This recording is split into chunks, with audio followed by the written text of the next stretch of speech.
This is Markdale with Android Spin, and this review is for SimCity Deluxe by Electronic Arts. What other game series entices you to spend hours of building a perfectly balanced society and then tear it down with an unnatural disaster? For many, the city building gaming genre begins and ends with the SimCity series, which is now over 2 decades old. Sadly, the series has been going through a rocky time, and it hasn't seen a good major release in around 9 years, but that hasn't stopped people continuing to purchase the older versions even today. This latest SimCity Deluxe on Android is not a port of one of the desktop releases, instead it's an all-new version for mobile, except that it appeared on iOS over a year ago. SimCity makes you a mayor and puts you in charge of zoning out a city and managing its budget.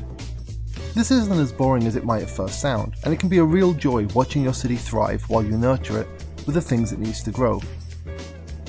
An early city will require power, houses, jobs, and a piece of road for your citizens to get around on.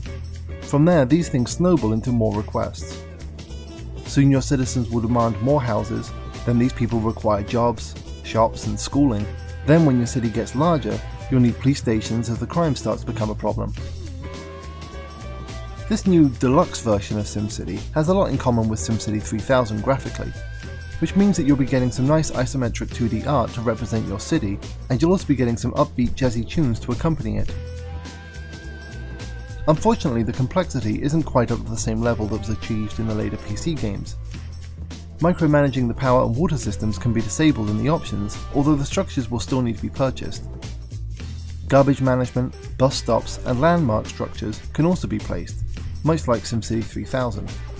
But other areas of the system are less advanced than even the SimCity 2000 release.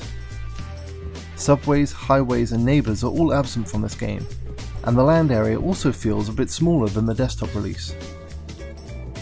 It's understandable that there'd be some concessions in moving SimCity to mobile, although it seems more likely that some of these omissions and changes are here to make sure that the game is easily accessible to those without experience in previous SimCity games, or even this style of game in general. The controls are also adjusted with the mobile device in mind, and they work exceptionally well. Even on smaller screens, it isn't difficult to accurately zone out an area of land or place a road thanks to some simple handles that allow you to adjust the shape and position of an area you've drawn before placing it. The hand-holding for new players isn't always as consistent as it should be, and you'll get plenty of mixed signals from the interface.